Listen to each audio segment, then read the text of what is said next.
Army chief general Bajwa chief justice عطا بدیال کی توجہ چاہتا ہوں۔ ملک خطرناک سیاسی کشمکش کی گرفت میں ہے۔ اس کشمکش کی سمت مہا سیاسی بحران ہے۔ پاکستان تاریخ میں پہلی بار تحریک عدم اعتماد کامیابی کی جستجو میں ہے۔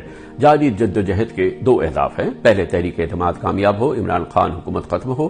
دوسرا ہدف ملک میں مڈ ٹرم الیکشنز ہوں۔ ابھی ثابت کرتا ہوں کہ تحریک عدم اعتماد کامیابی ملک کو فوری استحکام نہیں دے گی۔ حالات مزید گھمبیر ہوں گے۔ وہ اس لیے کہ آئین کی شق 95 میں یہ تو تحریر ہے کہ اسمبلی کا اعتماد کھونے کے بعد وزیر اعظم کو اپنا عہدہ چھوڑنا ہوگا، مگر آئین خاموش ہے۔ عدم اعتماد کامیابی کے بعد نئے وزیر اعظم کا انتخاب کتنے دن میں ہونا ہے؟ یہ مبہم آزمائشی عمل کئی ہفتے کھچے گا۔ اس دوران عمران خان وزیر اعظم کی حیثیت سے کام کرتے رہیں گے۔ آئین کی شق 94 صدر کو اختیار دیتی ہے تا وقت کہ نئے وزیر اعظم کا انتخاب ہو، وزیر اعظم کو کام کرنے دے۔ گویا اس مدت میں نظام حکومت ایک بند گلی میں قید ہو جائے گا۔ پھر جو ہوگا سو ہوگا۔ آئیے اپوزیشن کے دوسرے ہدف یعنی مڈ ٹرم الیکشن کی طرف۔ آپ نے سنا ہوگا نون لیگی لیڈرشپ ملک میں فوری انتخابات کا تقاضا کر رہی ہے۔ نون لیگ سے جڑے قانونی ماہرین کہتے ہیں کہ مذائقہ نہیں، صرف قومی اسمبلی الیکشن کروا دیں، صوبائی اسمبلیز اپنی مدتیں پوری کریں۔ گویا یہاں بھی پاکستان اپنی تاریخ کا پہلا تجربہ کرے۔ اس خواہش پر سر پیٹنے کا جی کرتا ہے کیونکہ آئین میں گنجائش ہی نہیں کہ مختلف اوقات پر قومی اور صوبائی اسمبلیز مدتیں پوری کریں،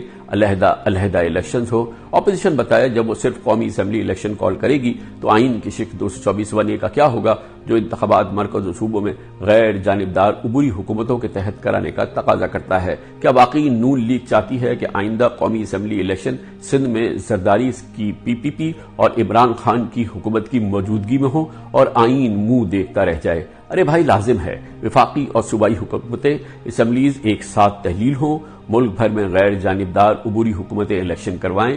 مہا بحران ملک کی وجود کو جھنجھوڑ دیجیے گا اگر فیصلے کی گھڑی سے ذرا پہلے عمران خان اپنا خفیہ ترک کا پتہ کھیل گئے۔